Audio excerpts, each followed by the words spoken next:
દેશમાં છેલ્લા ઘણા સમયથી વિદ્યાર્થીઓના મુદ્દે જે વિદ્યાર્થીઓ આંદોલન કરી રહ્યા હતા તેના હક માટે આપ જાણો છો તેમ દેશમાં ઘણા બધા પેપરો ફૂટ્યા.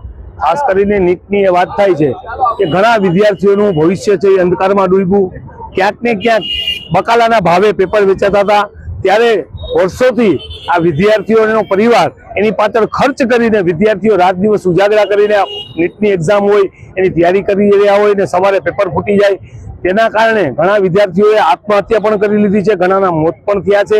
પરિવાર રજડી પડ્યો છે. એક બાજુ વિદ્યાર્થીઓનો હક માંગવા અને જ્યારે આંદોલન કરી રહ્યા હોય દિલ્હી ખાતે જંતર મંતર ઉપર, આ આંદોલનની વેગ દેશમાં ચાલી રહી ત્યારે હિટલરશાહી આ ભાજપ સરકાર દ્વારા વિદ્યાર્થીઓ ઉપર ખૂબ લાઠીચાર્જ, જેને કહેવાય કે જોઈ ના શકાય તેવો અત્યાચાર કરવામાં આવ્યો. બેરિકેડમાં શોટ લગાડવામાં આવ્યા, ત્યાર પછી દાંડીઓમાં ખીલીઓ મારી અને એમને માર મારવામાં આવ્યો.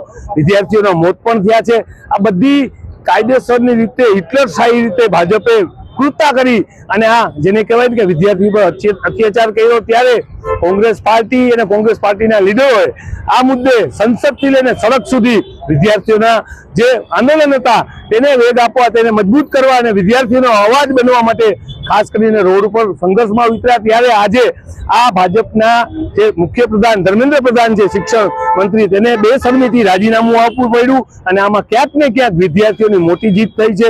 આ વિદ્યાર્થીઓના સન્માનમાં આજે દેશભરમાં અમારી વિક્ટોરી માર્ચ હતી. આજે જામનગર ખાતે પણ અમે વિક્ટોરી માર્ચ કરી. જામનગર શહેર કોંગ્રેસ કાર્યાલયથી બાબા આંબેડકર સાહેબના સ્ટેચ્યુ સુધી આ વિક્ટોરી માર્ચ કરી અને વિદ્યાર્થીઓના સન્માનમાં આજે દિવસ ઉજવ્યો છે. ઘણા વિદ્યાર્થીઓના મોત પણ થયા છે. ભગવાન એમના આત્માને શાંતિ આપે એ પણ આજે